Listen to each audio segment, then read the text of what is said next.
하나님 말씀 요한계시록 17장 9절부터 18절까지 우리 같이 한 목소리로 합독하겠습니다. 시작. 지혜 있는 뜻이 여기 있으니 그 일곱 머리는 여자가 앉은 일곱 산이요 또 일곱 왕이라. 다섯은 망하였고 하나는 있고 다른 하나는 아직 이르지 아니하였으나 이르면 반드시 잠시 동안 머무르리라. 전에 있었다가 지금 없어진 짐승은 여덟째 왕이니 일곱 중에 속한 자라. 그가 멸망으로 들어가리라. 내가 보던 열 뿔은 열 왕이니 아직 나라를 얻지 못하였으나 다만 짐승과 더불어 임금처럼 한동안 권세를 받으리라. 그들이 한 뜻을 가지고 자기의 능력과 권세를 짐승에게 주더라. 그들이 어린 양과 더불어 싸우려니와 어린 양은 만주의 주시오 만왕의 왕이심으로 그들을 이기실 터이요 또 그와 함께 있는 자들 곧 부르심을 받고 택하심을 받은 진실한 자들도 이기리로다. 또 천사가 내게 말하되 내가 본 바 음녀가 앉아있는 물은 백성과 무리와 열국과 방언들이니라.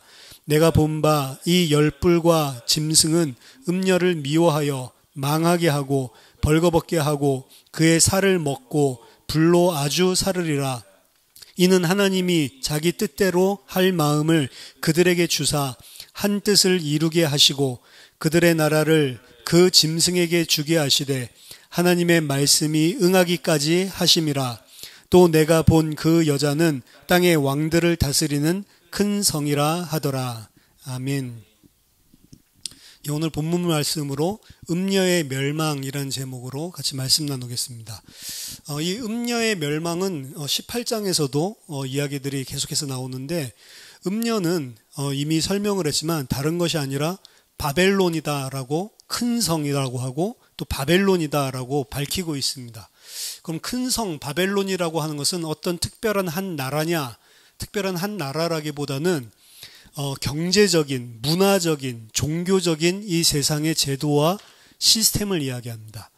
이 경제적인 그리고 종교적인 그리고 문화적인 시스템들을 통해서 세상 사람들을 하나님을 떠나게 하고 세상 사람들을 음행하도록 만드는 그것이 바로 음녀입니다. 그래서 그가 가지고 있는 금잔을 보고 그리고 그가 가지고 있는 치장한 각종 보석들을 보고 사람들이 마음이 빼앗겨서 그 음녀를 다 따르고 음행을 하게 돼 있다라는 거죠. 그 음녀가 일곱 산 위에 서 있다라고 이야기를 했는데 그 일곱 산이라고 하는 것은 땅의 임금들을 이야기를 합니다. 열 뿔이라고 하는 것 또한 땅의 임금들을 이야기를 하는데 앉은 그 일곱 산이라고 하는 것을 이 나라 이 세상에 속한 각 나라들을 이야기하기도 하고 또 이전에 잠깐 설명했듯이 예전에 있었던 큰 제국들, 뭐 애굽이라든지 그 다음에 바벨론이라든지 페르시아라든지 이런 헬라 제국이라든지 그리고 로마로까지 뭐 이어지는 그래서 다섯 제국 이미 앞에 나왔던 아수르까지 포함해서 다섯 제국은 이미 망한 나라고 지금 있는 로마 아직 있는 나라고 로마 이후에 또 다른 아직 오지 않은 나라 뭐 이런 이야기들을 했었죠. 그리고 여덟 번째 나라는 짐승이라고 이야기를 하는데 이 여덟 번째 나라, 여덟 번째로 등장하는 요 짐승이 가장 최후의 이제 하나님을 대적하는. 근데 역사적으로 이렇게 각 제국 패권 국가들을 이렇게 나열하는 것은 큰 의미가 없습니다.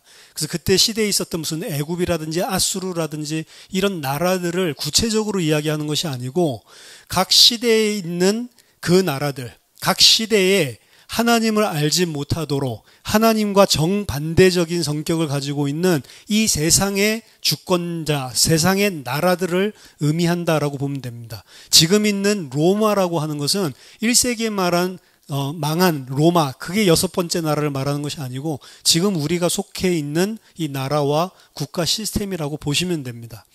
근데 이 국가 시스템들이 누구 아래에 있냐면 이 음녀 아래에 있다라는 겁니다. 왜냐하면 음녀가 그 산들, 일곱 산 위에 앉아 있다라고 그랬거든요. 그럼 이 국가에서 각 국가들, 각 제국들이나 패권 국가들, 이 세상의 국가들이, 나라들이 추구하는 것이 뭐냐? 곧 음녀가 가지고 있는 경제적인 부, 그리고 음녀가 가지고 있는 문화적인 영향, 음녀가 가지고 있는 각종 이런 이 경제, 문화, 종교의 시스템을 국가들이 전부 다 숭앙을 하고 그것을 추구한다는 거죠. 그래서 각 나라들은 그 음녀에게 취해서, 음녀가 주는 금잔에 취해서 그 음녀를 쫓아가게 되고 하나님보다는 이 세상의 경제와 그리고 문화와 종교를 쫓아서 하나님을 떠나서 음행하도록 전부 다 속이는 겁니다. 이 일곱 산들 그리고 이 땅에 속한 나라들이 전부 다 음행으로 음녀와 함께 취해서 하나님을 떠나게 되는 모습들을 보여주고 있는데, 오늘 보여주는 모습들은 그 음녀를 따라갔던 왕들이 음녀를 대적해서 죽이는 장면들이 등장을 하고 있는 겁니다. 오늘 이제 새롭게 우리들이 좀 봐야 되는 것은 15절부터인데요. 또 천사가 내게 말하되 네가 본 바 음녀가 앉아있는 물은 백성과 무리와 열국과 방언들이니라 라고 이야기합니다. 이 음녀는 많은 물 위에 앉았다고 17장 1절에서 이야기를 하고 있죠.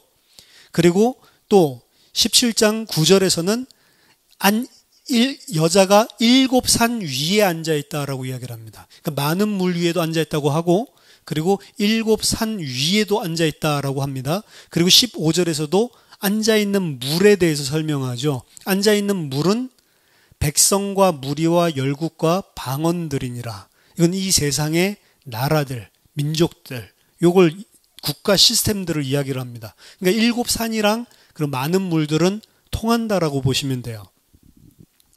구약 성경에서 많은 민족들과 국가들, 나라들을 물로 표현을 했습니다. 이사야 17장 12절에서 13절 보면 슬프다 많은 민족이 소동하였으되 바다 파도가 치는 소리같이 그들이 소동하였고 열방이 충돌하였으되 큰 물이 몰려옴같이 그들도 충돌하였더라.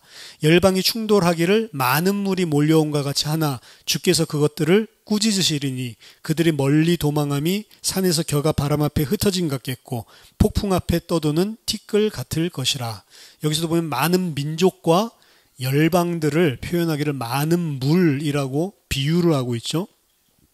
예레미야서 51장 12절에서 13절에서도 바벨론 성벽을 향하여 깃발을 세우고 튼튼히 지키며 파수꾼을 세우며 복병을 매복시켜 방비하라. 이는 여호와께서 바벨론 주민에 대하여 말씀하신 대로 계획하시고 행하심이로다. 많은 물가에 살면서 재물이 많은 자여 내 재물의 한계 곧 내 끝이 왔도다. 여기서도 이제 바벨론의 마지막 심판에 대한 이런 선언을 하고 있는 예언인데요. 여기서도 바벨론을 표현할 때 많은 물가에 살면서 재물이 많은 자라고 이야기를 하고 있습니다. 오늘 음녀의 모습과 비슷하죠. 그래서 이 음녀를 바벨론이라고 하는 겁니다. 이 바벨론이라고 하는 것은 그냥 과거에 있었던 바벨론 제국이나 뭐 로마 제국이나 아니면 지금 있는 어떤 큰 뭐 패권 국가를 이야기하는 것이 아니고 많은 재물 그리고 경제, 정치, 종교, 문화 이 모든 것들을 통해서 하나님을 모르게 하고 이 세상 것들을 추구하게 하는 그런 시스템들이다라고 이해를 하셔야 됩니다. 이 바벨론이 그래서 막강한 영향력을 각 나라들과 각 민족들, 열방들에게 펼치고 있는 것이 그 많은 물 위에 앉아있다라고 이야기를 하는 거예요. 실제로 역사적으로 바벨론의 성 주위에 이 수로를 파가지고 전부 다 물로 주위를 뺑 둘러놨습니다. 그래서 그것이 어떨 때는 전쟁에 있어서 자기네들을 방어하는 그런 수로의 역할을 하기도 하고, 그리고 각 물자들을 나르고, 그리고 물자들이 들어오는 풍요를 상징하기도 했습니다. 근데 그 물이 마르면서 적들이 들어와서 바벨론을 순식간에 무너뜨리게 되는 그런 일들이 일어나죠. 오늘 여기서도 이 음녀 여자를 바벨론이라고 이야기를 했는데, 이 물로 표현되어 있는 많은 열방들, 이들 가운데 이제 이 음녀를 대적해서 일어나는 왕들이 생기는 거예요. 16절에 보면 네가 본 바 이 열불과 짐승은 음녀를 미워하여 망하게 하고 벌거벗게 하고 그의 살을 먹고 불로 아주 사르리라. 이 음녀는 원래 붉은 짐승을 타고 있는데 그 붉은 짐승의 머리가 7이었고 거기에 10뿔이 있다라고 이야기를 했잖아요. 10뿔은 아직 오지 않은 왕들. 하지만 짐승과 함께 그 왕들이 한때 권세를 얻게 될 것이다 라고 위에서 이야기를 하고 있습니다. 앞으로 다가올 짐승과 그 짐승은 한 나라입니다. 그 짐승과 그 짐승의 동조해서 짐승과 함께 권세를 가지게 될 10명의 왕들이죠. 이들이 분명히 음녀가 타고 있는 짐승에 속해 있는데 지금 보면 짐승과 이 10뿔이 음녀를 어느 순간에 돌변해서 대적해서 음녀를 뻘거벗기고 불태워서 죽이고 그리고 그 살을 먹는다라고 이야기를 합니다. 음녀를 완전히 무너뜨리는 일을 이 짐승과 10뿔이 어느 순간에 한다는 거죠. 음녀는 어떤 나라가 아닙니다. 음녀는 경제, 문화, 그리고 종교 시스템이라고 이야기를 했습니다. 이게 어느 정도 영향을 미치냐면 10왕들도 짐승과 그리고 10뿔들도 그 아래에 원래 복속을 한단 말이에요.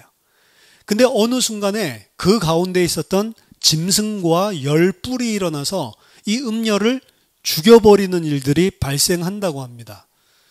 각 나라들은 당연히 경제적인 것, 문화적인 것, 종교적인 것들을 추구하면서 하나님과 다른 이 세상에 뭔가를 추구하면서 하나님으로부터 떠나서 음행을 이 음녀와 함께 했는데 이 나라들이 어느 날 갑자기 음녀와 전쟁을 시작하고 음녀를 다 죽여버린다는 거죠. 그럼 도대체 경제와 전쟁을 벌이고 그리고 종교와 전쟁을 벌이고 문화와 전쟁을 벌인다라고 하는 것은 무슨 말이냐면 이것은 그것과 직접적인 전쟁을 한다는 것이 아니고 이 10뿔과 10나라와 그리고 짐승이라고 하는 가장 이 10나라들이 함께 합력해서 동맹을 맺는 이 나라의 시스템이 일으키는 전쟁을 이야기합니다. 내전이라고 보통 이야기를 합니다. 전쟁과 내전을 통해서 모든 경제의 시스템이 완전히 바닥이 나버리고 그리고 종교적인 시스템, 문화적인 시스템 이런 것들이 초토화되는 일들이 일어난다는 거죠. 그래서 마지막에 음녀에게 행하는 이런 심판, 그 음녀를 하나님께서 심판하시는 것은 하나님이 직접 하시는 것이 아니고 그 악한 자들의 손들을 빌려서 스스로 내전을 통해서 스스로 망하게 되는 그런 모습들을 지금까지 우리가 계속 살펴본 것이 그대로 반복되는 것입니다. 이들이 일으키는 전쟁들을 통해서 경제적인 시스템이 완전히 무너지고 그들이 향유하고 있었던 문화도 완전히 피폐화되고 큰 어려움이 생기게 된다는 이야기입니다. 이런 일이 어떻게 가능하냐? 어떻게 전쟁을 통해서 서로 물어뜯고 죽이면서 망하게 되는 이런 그림이 어떻게 가능하냐? 충분히 가능합니다. 우리 역사적으로 봐도 뭐 1차 세계대전이라든지 2차 세계대전이라든지 각 정치를 담당하고 있는 사람들이 이 악한 자들이 전쟁을 통해서 전 세계의 경제적인 부분에 공황도 오고 전 세계 문화적인 부분들에도 타격이 오고 각 나라와 세계가 피폐화되는 것을 우리는 체험을 해봤죠. 실제로 마지막 때에도 이 위정자들이 전쟁을 통해서 각종 경제와 문화와 이 종교 시스템들이 피폐화되어지는 이런 황량해지는 이런 전쟁들이 스스로 일어난다는 거예요. 근데 이런 일들을 통해서 그동안 그들이 추앙했었던 그 음녀가 완전히 무너지게 되고 멸망하는 것이 바벨론이 멸망하는 것과 똑같은 거죠. 이런 일이 발생할 수 있는 이유에 대해서 17절에 이야기합니다. 이는 하나님이 자기 뜻대로 할 마음을 그들에게 주사 한 뜻을 이루게 하시고 그들의 나라를 그 짐승에게 주게 하시되 하나님의 말씀이 응하기까지 하심이라. 그 짐승과 연합한 10왕은 짐승에게 자신들의 권세를 다 넘겨주고 복종을 하는 형태를 취하게 되고요. 그 짐승과 이 열왕들 중심으로 세계적인 그런 뭐 내전이라든지 자기네들 스스로 이 땅의 왕들이 싸우게 되는 이런 전쟁들이 펼쳐지면서 그러면서 그들이 추구해왔던 부와 경제 이런 시스템들이 전부 다 고갈되어지고 황폐해지는 이런 일들이 일어난다는 겁니다. 물론 이 짐승과 열왕에 속한 자도 있고 속하지 않은 자도 있다라고 이야기를 합니다. 왜냐하면 18장에 가보면 이 음녀 바벨론이 무너진 것을 보고 슬퍼하는 사람들이 있다라고 이야기하거든요. 그래서 주석가들이 딱 둘로 나뉩니다. 어떤 사람들은 짐승과 짐승에게 충성을 다하고 함께 권세를 누리는 이 열뿔, 이 열 위정자들은 모든 나라를 다 이야기하는 것은 아니고 일부 나라들이 이런 전쟁을 펼치고 그래도 끝까지 그 음녀를 쫓았었던, 음녀를 따라갔었던 이런 나라들은 나중에 그 음녀의 시스템들이 다 무너진 걸 보면서 울면서 슬퍼하는, 그래서 이거를 반으로 나누는 거죠.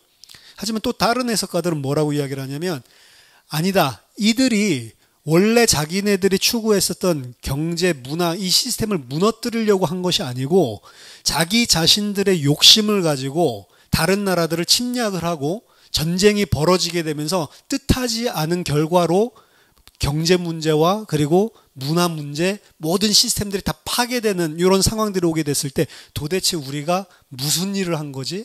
여기에 대해서 스스로 슬퍼하고 애곡하면서 어쩌다가 이 지경까지 왔는가라고 우는 게 18장에 나오는 장면, 이렇게 둘로 나뉩니다. 제가 볼 때는 어떤 나라들은 여전히 음녀를 추송하고 어떤 나라들은 음녀를 싫어해가지고 전쟁을 일으켜서 이 경제를 다 파괴시켰다. 그거는 좀 말이 안 되는 것 같아요. 더 맞는 말은 전부 다 음녀 원하죠. 전부 다 이 땅의 정치인들이라면 경제, 문화, 사회적인 이런 영향력과 그런 발전들, 그거를 충분히 추구를 하고 원합니다. 하지만 위정자들이 가지고 있는 욕심, 그들 스스로 가지고 있는 패권 국가가 되려고 하는 이런 야심은 결국에 각 나라들과 전쟁을 일으키게 만들고, 그런 패권 국가가 되고 전쟁을 일으켜서 승리하면 더 많은 것을 취하게 될 수 있다라고 생각했었던 본인들의 생각과 달리 그 전쟁 때문에 완전히 피폐해지고 황폐해져 있는 이런 모든 시스템들을 보면서 어쩌다가 이런 결과까지 왔지, 자기들도 예상치 못한 황폐함이 다가온 것들을 발견하게 되고 애통하는 것이 좀 더 맞지 않나, 이렇게 생각을 합니다. 왜냐하면 이 사람들이 계획을 해서 한 것이 아니고 이 사람들은 더 큰 번영과 더 큰 영향력과 더 큰 뭔가를, 패권국을 이루기 위해서 짐승과 연합해서 전쟁을 터친 것이었는데, 사실은 그 결과가 완전히 다 폐허가 되어버리는, 그리고 자신들도 여태까지 쌓아올렸던 그 경제적인 부요와 이 모든 것들이 다 무너지는 그런 결과를 낳게 된 거거든요. 그걸 누가 하신 거냐면 하나님이 그 마음에 그 뜻을 주셔서 하나님이 원래 이루시려고 하는 것을 이룬 거다라고 이야기를 하고 있습니다. 결국에 오늘 17장에서 보여주고 있는 이 음녀의 패망, 음녀의 멸망 사건은 이 세상의 경제 시스템이나 이 세상의 문화 시스템, 이 세상의 종교 시스템, 이 세상의 것들에 마음을 두고 그것을 추구해왔던 자들이 결국에는 이 세상에 자신의 모든 것들을 걸었던 것들이 어느 순간 하나님이 전부 다 피폐하게 만들고 황폐하게 해서 걷어 가신다는 거예요. 이 세상에 힘삼고 이 세상에 이것만 있으면 된다고 생각했었던 것들을 하나님이 어떻게 만드시냐? 스스로 그것들을 무너뜨리게 만드는 그런 전쟁들을 하나님께서 허락을 하시고, 자신들이 추구해왔던 것들, 자신들의 손과 자신들의 욕심 때문에 다 무너지게 되는 것들을 보게 된다는 겁니다. 저는 이게 충분히 가능하다고 생각합니다. 대기업들이 골목상권이라든지 그리고 일반 서민들이라든지 다 무너뜨리는 일들을 하거든요. 왜냐? 돈을 더 많이 벌려고. 뭐만 좀 약간 장사가 된다라고 하면 조금 있다 보면 그 똑같은 아이템을 더 훌륭하게 대기업에서 만들어서 더 잘합니다. 그럼 어떻게 되냐? 골목상권들이나 중소기업들이나 뭐 이런 데들이 계속 죽어가는 거예요, 사실은. 그러면 대기업의 입장에서는 이게 다 죽고 이제 나만 독점해서 팔게 되니까 좋다라고 생각하죠.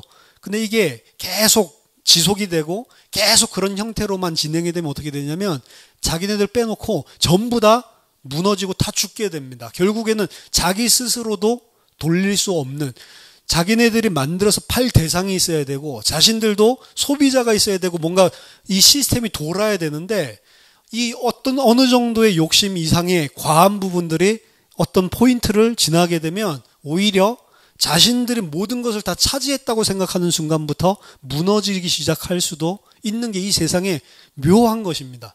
다 차지하면 다 죽여버리면 내 거 될 것 같은데 다 죽여버리면 자기도 피말라가는 거예요. 거꾸로. 이상하죠.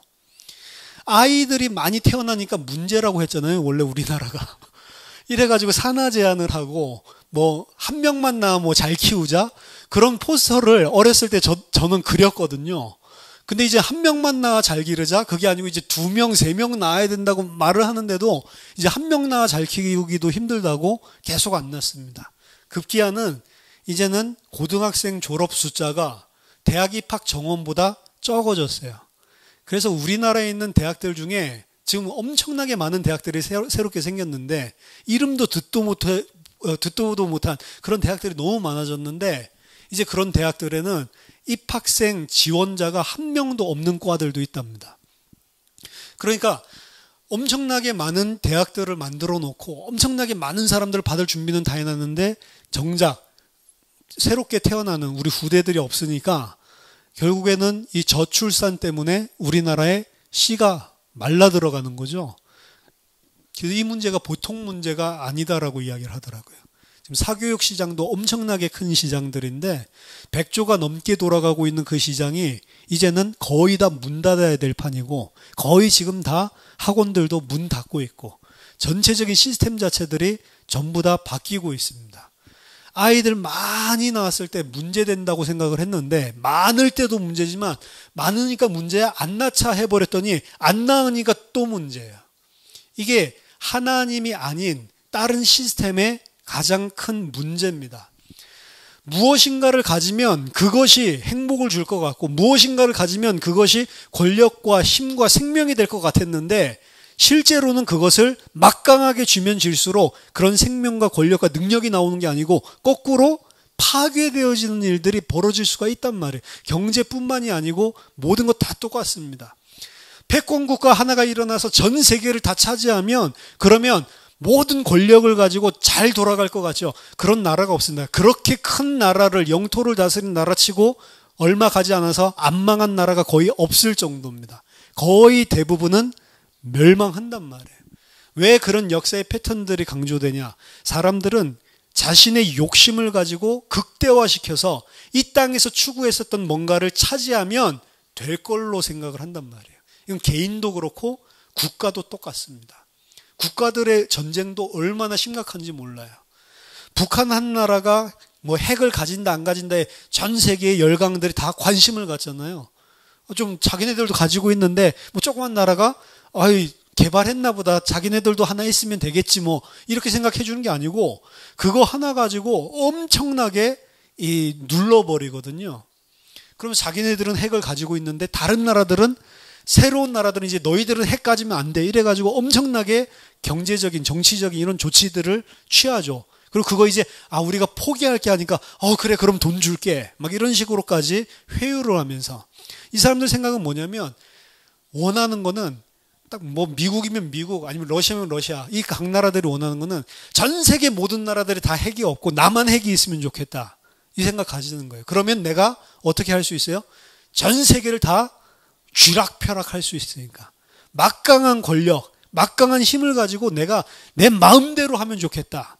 그러면 우리 러시아가, 우리 미국이, 우리 중국이 잘 살 거다라고 생각을 하죠. 근데 그게 안 그렇단 말이에요. 거꾸로 그런 막강한 권력을 가지게 됐을 때 망하는 나라들이 더 많습니다. 막강한 권력만 가지면 되는 줄 알았는데 그것 가지고 해결이 안 되는 문제가 더 많다라는 것들을 알게 돼 있고 한 나라가 엄청난 땅을 차지했을 때 얼마 가지 않아서 다 분열이 일어나가지고 대번에 그 제국들이 망하게 되는 결과들이 역사에 빈번하게 일어났습니다. 그런 욕심, 인간의 욕심, 땅의 것을 뭔가 내가 극대화시켜서 가지고 있으면 될 줄로 알았는 그런 욕심들 때문에 결국엔 어떻게 됐냐면 그 모든 것들을 차지하려고 모든 것들을 내가 최상의 것으로 최선의 것으로 다 가지려고 땅의 것을 추구하고 힘을 모아가지고 전쟁을 벌였는데 그 결과 내가 원했던 그 모든 것들이 다 폐허가 되고 아무런 나에게 유익이 되지 않는 것들을 발견하게 되는 겁니다. 이게 짐승을 위주로 10명의 왕들이 함께 연합국을 펼쳐가지고 자기들 중심의 세상을 만들어 보고자, 자신들이 이 세상에 취하고자 하는 권세와 능력과 경제와 모든 것들을 극대화시키기 위해서, 갖기 위해서 행동했을 때 일어나는 현상이라는 겁니다. 이걸 개인으로 바꿔서 말씀을 드려보면, 여러분 개인이 이 땅의 세상 것들, 경제든 문화든 그 어떤 것이든 이 땅에서 내가 갖고 싶어 하는 것, 이 땅에서 내가 되고 싶어 하는 것, 그거 되면 행복할 것 같죠? 그거 되면 다른 것들 다 필요 없을 것 같죠? 나라 이야기가 아니고 개인화 시켜봐도 똑같은 이야기입니다. 돈이 있으면 될 것 같죠? 아, 돈만 있으면 나는 행복하겠어. 될 것 같죠? 아니라는 겁니다. 돈이 없으니까 돈이 있으면 될 것 같은데, 돈이 있으면 그 돈이 있는 것이 문제가 아니고 그 돈 가지고 만족할 만큼 취할 수도 없겠지만 만족할 만큼 취하면 다른 모든 것들이 다 깨져 있단 말이에요. 다 황폐화되어 있단 말입니다. 내가 어떤 분야에서 막 이 세상에서 막 최고 탑이 되겠다. 최고 탑이 되본들 다른 자신들이 그 탑이 됐을 때 올 줄로 생각했었던 모든 부분들이 따라오는 게 아니고 개인과 그 주변의 환경들은 다 피폐화되어 있는 것들을 보게 된단 말이에요. 근데 인간들은 어리석죠. 그것이 자신들을 망하게, 멸망하게 만드는, 자신들에게 조금의 참된 행복을 줄 없다는 것을 모르기 때문에 계속해서 그거를 추구하고 그것만 있으면 되겠다, 그것만 있으면 되겠다라고 생각하는 것이 어리석은 자들이란 말이에요. 근데 세상은 전부 다 그렇게 어리석게 돌아가고 있습니다. 세상 사람들은 전부 다 지금 이 10명의 왕들처럼, 짐승처럼 자신들이 생각하고 있는 그거를 극대화시켜서 가지면 참된 행복이 올 줄로 생각을 하고 있어요.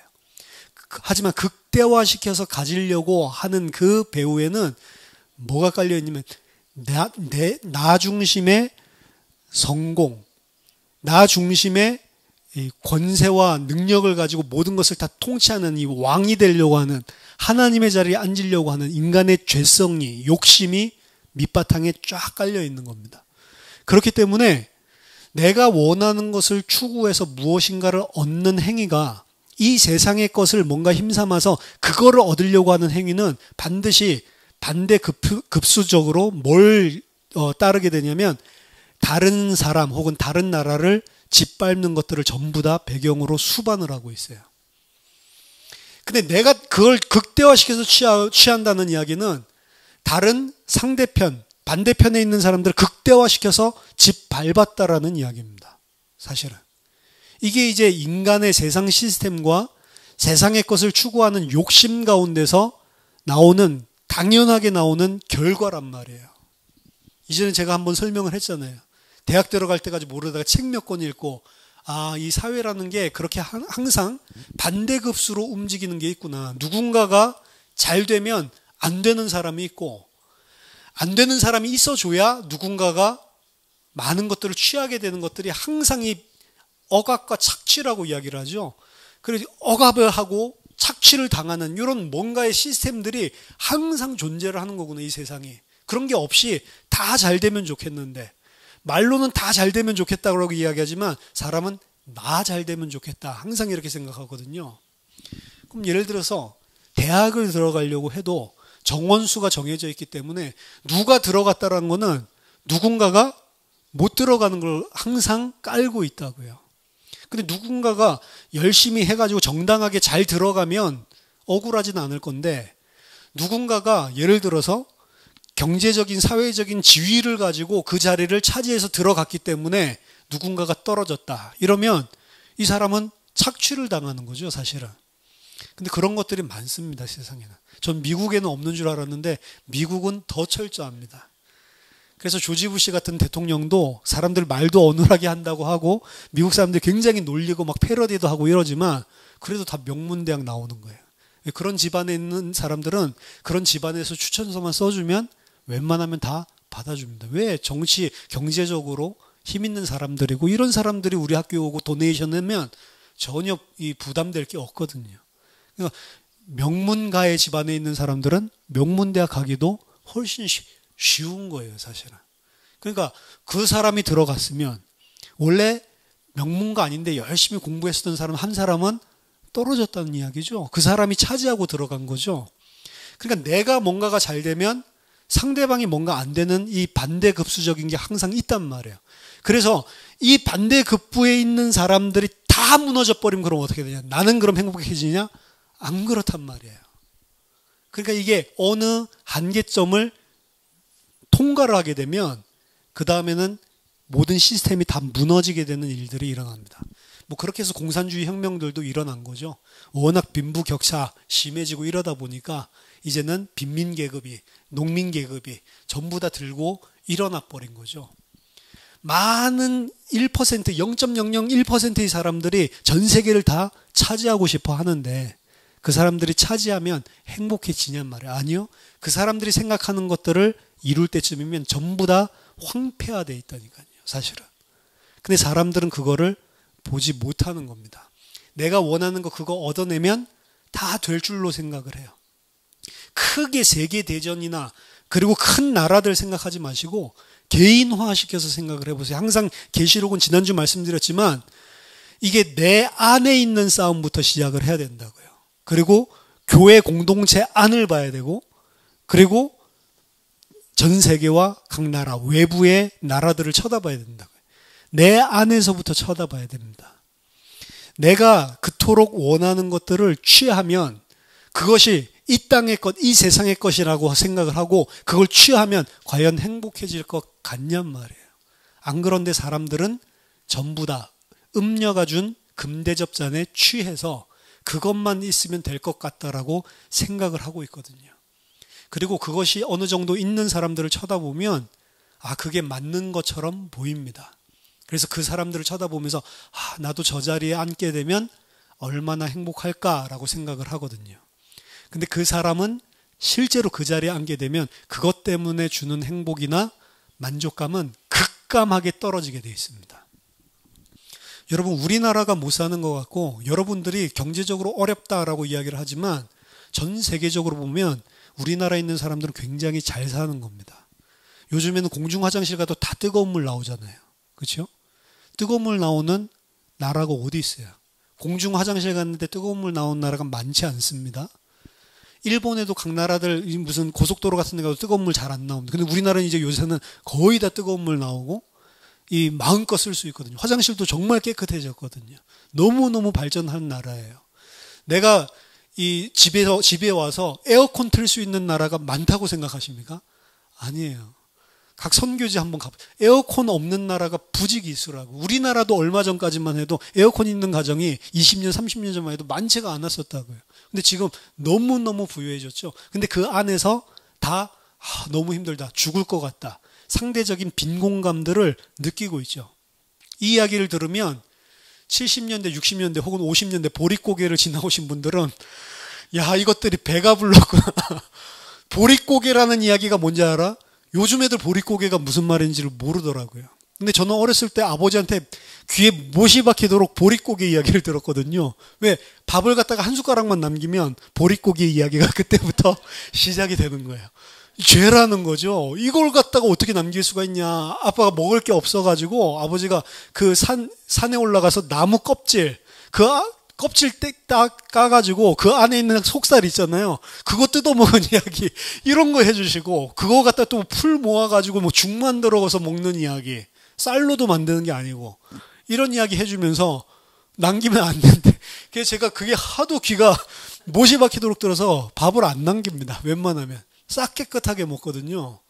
한 숟갈 남기는 사람 보면 아, 진짜 보릿고개 생각이 난다고. 근데 요즘 아이들 보릿고개 모르잖아요. 요즘 아이들 밥 못 먹어가지고 굶어 죽는 아이들이 한국도 거의 없습니다. 거의 제대로 주민센터라든지 이런 데 찾아가 보면 직장 없는 사람들이나 뭐 독거 노인이나 이런 사람들도 혜택 받을 수 있는 게 굉장히 많아요. 그리고 무료 급식 해주는 데만 쫙 스케줄 찾아서 보면 안 굶어 죽습니다. 그런 부지런함과 정보력이 없어서 죽을 수 있을지는 몰라도 정보력 조금만 있으면 굉장히 잘 살 수 있는 나라가 우리나라예요. 미국도 그렇지만 우리나라도 진짜로 경제적으로 많이 발전을 한 겁니다. 그러니까 50년대 전쟁을 겪고 보릿고개 겪었던 사람들이 요즘 20대 청년들이 청년 일자리 없다? 이러면서 취직할 데가 없어서 너무 힘들다. 사회적으로 우리는 흙수저로 태어나면 흙수저로 갈 수밖에 없는 곳이다라고 하면 배가 불렀구나. 왜? 실제로 우리나라의 건축 현장에 가보면 전부 다 중국 사람이라든지 아니 아랍 계열 사람이라든지 이 사람들이 와서 전부 다 막노동하고 있습니다. 일당 10만 원, 20만 원씩 받으면서. 일당 10만 원, 20만 원 받는 일 안 해요. 한국 청년들이. 힘드니까. 노가다 쪽팔리니까. 그렇죠? 근데 이 사람들은 한다고. 왜? 이거 하면 10만 원이면 자기 나라에서 그 돈이 얼마나 큰 돈인데 왜 이 일을 안 하지? 아마 이렇게 생각을 할 거예요. 그거 안 합니다. 그러니까 이제 배가 불렀다라고 이야기를 하는 거죠. 하지만 제가 이제 TV 이 토론 프로그램을 보니까 청년들 입장에서는 자기네들이 자라온 환경에 익숙해 있기 때문에 자기네들이 50년대 보릿고개 겪었던 사람이 쳐다보면 배부른 소리 하고 있네. 완전히 정신 상태가 썩어 먹었어. 이렇게 이야기할지 모르지만 자기네들 입장에서는 그걸 할 수 있는 힘도 없고 힘든 거예요, 실제로. 그래서 그냥 볼멘 소리 하는 게 아니고 자기네들이 가지고 있는 역량과 상황과 환경을 이겨내는 그 정신력과 비교해서는 지금 상황이 너무너무 힘들고 좌절스러울 수밖에 없는 겁니다. 누구도 거짓말하는 게 아니더라고요. 그러니까 이분들이 자기네들이 겪었을 때 제일 힘들다 이야기하는 거랑 전쟁 후에 얼마나 힘들었겠습니까? 그리고 이 청년들이 우리가 더 힘들다라고 이야기하는 거랑 제가 들어봤을 때 둘 다 거짓말하는 게 아니구나. 사람들은 다 어떻게 생각하냐면 내가 제일 힘들다고 생각해요. 그럼 무슨 이야기라고? 내가 만약에 저 정도만 되면 참 좋을 건데 그게 안 되니까 힘들다라는 거거든요. 그거 하기 위해서는 뭐가 필요한데 이렇게 생각을 하면서 그거를 할 수 없기 때문에 좌절스러워합니다. 하지만 이들이 놓치고 있는 건 뭐냐면 그거를 하면 행복하냔 말이에요. 아니라니까. 지금 그게 없으니까 좌절스럽다라고 이야기를 하지만 그걸 가지고 있는 사람은 좌절이 없고 행복하냔 말이에요. 안 그런데 전부 다 이게 세상 것에 속고 있다라는 거죠. 음녀가 그렇게 속이는 겁니다. 그러니까 거기서 힘 있는 위정자들은 그걸 자신들이 원하는 그거를 얻어내기 위해서 남들을 다 짓밟아 눌러서 죽이더라도 그거를 차지하게 되는 거예요. 근데 차지하게 된 결과 어떻게 됐어요? 도리어 모든 자기네들이 꿈꿔왔었던 시스템들이 다 황폐화되고 다 무너져 있는 것들을 보게 되죠. 왜? 스스로의 욕심 때문에. 결국 마지막 심판은 인간이 가지고 있는 하나님 모르는 다른 우상을 힘삼아서 살았던 그 욕심, 하나님 아닌 다른 걸 의지하고 살았던 그 음행, 그것 때문에 도리어 망하게 돼 있고 심판받게 된다는 것을 알게 돼 있습니다. 결국에 하나님께서 마지막 때에 자신들이 가지고 있는 욕심, 그것 때문에 오는 절망과 죽음과 피폐함을 스스로 맛보게 하는 형식으로 바벨론에게 심판을 하는 장면을 보여주고 있는 겁니다. 이 열 왕과 짐승은 피폐화된 바벨론, 자신들이 무너뜨린 이 바벨론을 쳐다보고 난 다음에 최종적으로 앞에서 이야기했던 아마겟돈 전쟁을 이제 주님과 벌이게 됩니다. 그래서 마지막 때에 엄청나게 정치, 경제, 문화, 사회적으로 큰 문제와 격변이 일어나는 것은 맞는 것 같아요. 근데 그것이 미래에 일어나는 것이 아니고 지금 일어나고 있는 것이라는 겁니다. 미래에 그런 일들이 가시화돼서 일어날 수 있겠죠. 지금 미래주의자들이 이야기하는 것처럼. 그럼 지금은 아니냔 말이에요. 지금도 그 일들이 일어나고 있는 거라니까요. 지금도 자신의 욕심 때문에, 지금도 자신이 가지고 있는 이 땅에 힘삼고 있는 그것 때문에 피폐화되고 무너지고 그것 때문에 고통당하는 일들이 지금도 똑같이 일어나고 있다는 겁니다. 그 이유는 그들이 자기중심적으로 가지고 있는 욕심 때문에. 결국에 이 세상의 것들을 추구하는 자들은 자기중심적으로 살면서 남을 짓밟는 그러한 영적인 상태에 있기 때문에 결국에 그런 사람들은 이 세상을 아무리 평화롭게 만들어가자라고 외치지만 결국에는 다 나 이걸 항상 끼고 있기 때문에 그렇게 되는 법은 절대로 없습니다. 월드컵을 하고 있지만 월드컵이나 올림픽이나 각종 대회들이나 뭐 때문에 하죠? 세계 인류의 평화를 위해서 한다고 하죠. 근데 정작 진짜로 올림픽 보면 세계 평화를 위해서 합니까? 어제 스웨덴이랑 한국이랑 했잖아요. 심판이 뭐 약간 그쪽에 유리하게 한 것들도 있어요. 근데 그건 우리 입장에서 보는 거고, 심판은 심판 입장에서 보니까 뭐 편파적이라고 하는데 저는 봤을 때 그렇게 편파적인 것 같지는 않은데, 한국인이라는 색깔을 끼고 보니까 편파적으로 보이는 게 좀 있거나 이렇게 좀 객관적으로 보려고 애를 썼거든요. 경기 끝나고 나서 요즘 청와대에 민원 홈페이지가 있습니다. 20만 명 이상이 되면 청와대가 거기에 대해서 공식적인 답변을 해줘요. 그러니까 사소한 일도 올릴 수 있고, 각종 뭐 올렸는 줄 아세요? 스웨덴전에서 1대0으로 지고 난 다음에 스웨덴과 전쟁 선포를 합시다. 스웨덴한테 월드컵에서 1대0으로 졌다고 스웨덴이랑 전쟁 선포하고 전쟁하자는 청원이 올라왔어요. 그냥 뭐 대다수 미친놈이라고 막 이야기를 하긴 했는데, 또 그거 동의하는 사람들도 있어.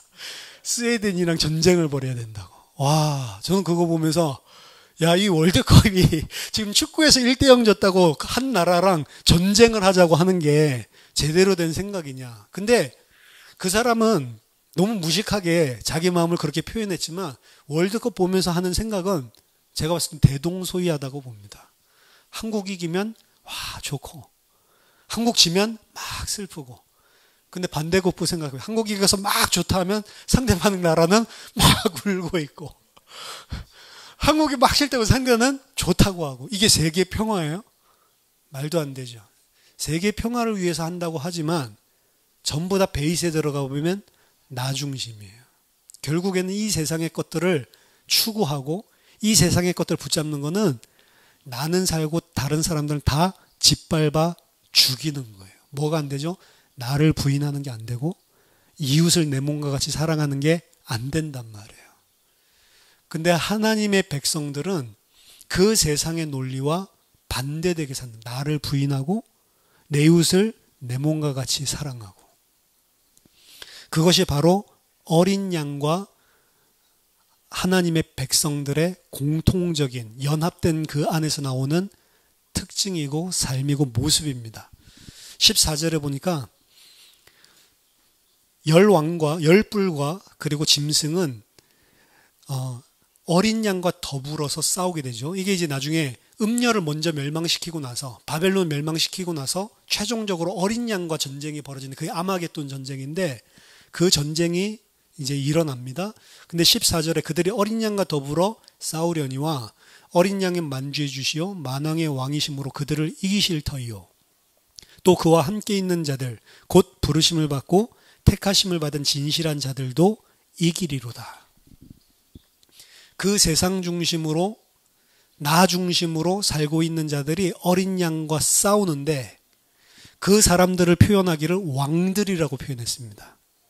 이건 나라 위정자들을 이야기한 것도 하지만 자기가 왕된 자들, 이 자들이 어린 양과 더불어 전쟁을 펼치는데, 어린 양이 만왕의 왕이요, 어린 양이 만주해 주기 때문에 어린 양이 그들을 이기신다라고 이야기를 합니다. 그리고 어린 양과 함께한 자들, 곧 부르심을 받고 택하심을 받은 진실한 자들, 이들도 그들과 싸워서 이긴다라고 하는 거예요. 근데 중요한 것은 어린 양이 그 자신을 향해서 남을 짓밟아 죽이고 자기의 뜻을 이루려고 하는 그 어린 양과 이 세상이, 전쟁이 이 땅에서 벌어졌을 때 실제 그 벌어진 양상은 어떻게 벌어졌어요? 어린 양이 죽임을 당했잖아요. 근데 그렇게 이긴다고요. 그래서 어린 양이 죽임을 당하심으로 세상을 이기는 겁니다.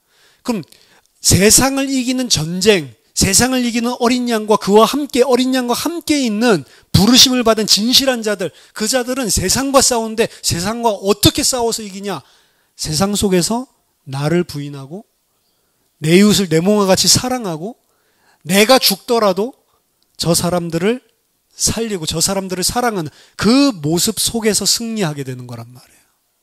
이 세상 사람들과 전혀 다른 거죠. 어린 양이 이들을 갖다가 막 짓밟아가지고 똑같이 기독교가 타 종교나 타 국가를 짓밟고 위에 올라서는 그런 천주교식이 아니란 말이에요.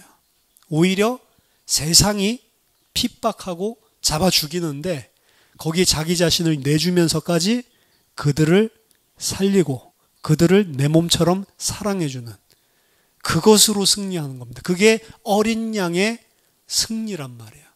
그게 만왕의 왕이고 만주의 주이시지만 실제로 이 땅 역사에 나타난 만왕의 왕은 어린 양으로 나타나신 것입니다. 자신의 죽음을 통해 오히려 자기를 죽이는 자들의 죄를 씻어주고 그들을 살리시기 위해서 죽는 거죠. 그것이 예수 그리스도뿐만 아니라 그 어린 양과 함께 부르심을 받은 진실한 자들도 그런 삶으로 세상을 이긴다는 거예요. 그럼 결국에 우리는 이 땅에서 나를 부인하고 나는 죽고 그리스도와 똑같이 오히려 세상을 사랑하고 다른 사람 짓밟고 내가 올라서는 게 아니고 다른 사람을 사랑하고 다른 원리에 의해서 세상을 이기는 겁니다. 겉으로 봤을 때는 억울한 삶이죠. 멍청한 삶이라고 볼 수가 있습니다. 지금도 중남미 정글, 아마존 정글에는 수많은 부족들이 있는데 그 부족들의 선교를 갔다 온 그 선교사님 아들이 실제로 그 5살 때 아버지를 따라서 밀림 정글로 들어가서 그 안에서 평생 그 부족들과 함께 살았던 그 아들이 다시 미국으로 그 추장과 함께 돌아와서 간증하고 다니는 CD, 그걸 제가 미국에 있을 때 들었거든요. 이분 백인인데 백인 아버지 선교사를 따라서 갖고 아버지는 이제 그곳에 선교 활동 마치고 돌아가셨고 본인이 이제 제2 선교를 하고 있는 거죠. 근데 어렸을 때부터 그 족속들이랑 같이 자라서 영어도 완벽하게 하지만 그 족속 언어도 완벽하게 해서 여기 이제 추장이 이제 믿게 됐나 봐요. 이 추장이 믿게 돼가지고 이 추장을 각 교회에 가서 그 선교 보고할 때 이제 간증하면 본인이 이제 통역을 이렇게 해주는 거예요. 이 사람이 그 나라 그 부족 말로 하면 이 사람이 영어로 통역을 해주고 들려주는데 아무도 이름도 모르는 그 부족 안에 이 엄마랑 아빠랑 그리고 이 5살짜리 아이 3명이 들어간 거예요. 들어갔는데 말도 하나도 할 줄도 몰라. 들어와서 이렇게 하는데 이 사람들은 뭐 외부 사람한테 그렇게 막 죽이거나 뭐 이렇게 하지 않나 봐요. 그러니까 같이 그냥 사는 거예요. 그러니까 말도 못하고 아무것도 못하는 어떤 한 가족이 어느 날 자기네 밀림으로 찾아와가지고 그냥 같이 사는 거예요, 갑자기. 이 사람들도 같이 살고 그러다 보니까 이웃이 되고 이렇게 친하게 지냈는데 이 사람들이 그 안에서 그러니까 아무 말도 통하지도 않고 무슨 처음 예수 전할 수 있는 그런 것들도 아니고 통하지가 않으니까 아예 같이 사는데 얼마나 불편하겠어요. 아이는 5살이지만 그래도 미국에 살다가 정글로 온 거잖아요. 얼마나 애가 힘들게 모기 때문에 잠도 자지도 못하고 애가 막 열나서 막 시달리기도 하고 그러니까 열나도 이걸 뭐 해열제나 뭐 이런 것들이 다 떨어지면 어떻게 할 수가 없으니까 밤새도록 이제 엄마가 찬물 가지고 뭐 이제 머리에다가 뭐 얹어주고 그거밖에 못 하는 거죠. 근데 막 이런 고통받고 어렵고 막 이런 것들을 이 주변 사람들이 본 거예요. 한 2년을 살면서 본 거예요. 그러니까 너무너무 고생하면서 살잖아. 이 자신들과 점점 비슷해지기는 하지만 너무너무 힘든 게 역력하잖아요. 이 사람들의 삶을 보면.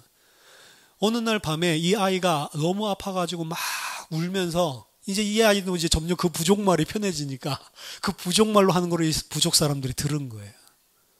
미국 가고 싶다는 거지. 왜 우리 여기 와서 이래요? 막 이런 것들을. 그러니까 그걸 갖다 쳐다보면 그래.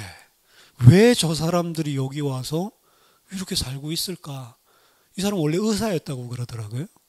그런 것들을 들으면서 이 사람들이 궁금해하기 시작을 하고 한 사람씩 한 사람씩 물어보기 시작하는데 그 추장의 아들이 이 아들이랑 굉장히 친하게 돼. 그래가지고 이제 추장이 찾아와서 물어보고 이야기하고 이러다 보니까 이 사람들이 하나님에 대해서 듣게 되고 예수님에 대해서 거의 몇 년 만에 싹 다 돌아오게 됐는데 놀라운 거는 이 추장이 거의 무당이거든요.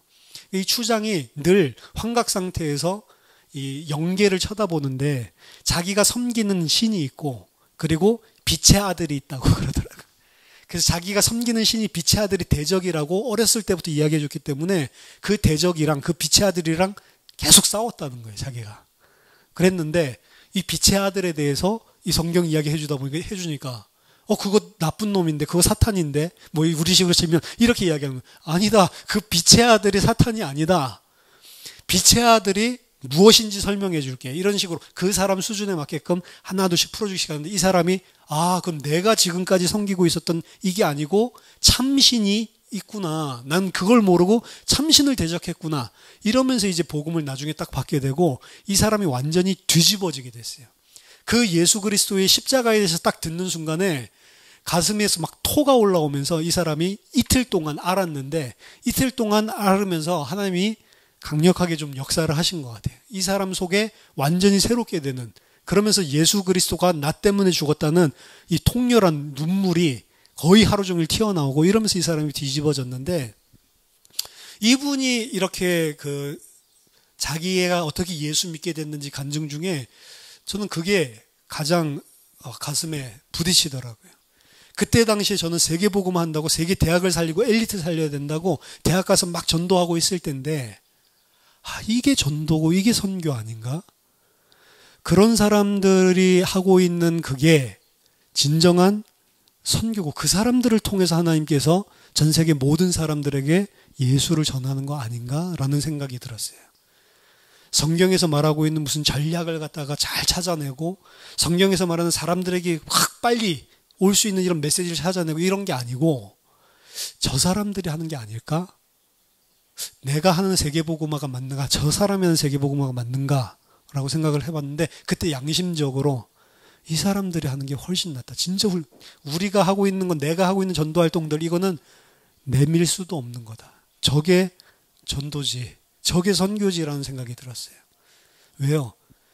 저는 세계 복음화를 이루는 것을 하나의 내 인생의 목표점으로, 골로 삼아서 그걸 이루고 그걸 빨리 이뤄내기 위해서, 어떻게 보면 세상에 무엇인가를 이루기 위해서 쫓아가는 사람처럼 주의 일을 한답시고 하고 있었던 상태였던 것 같아요.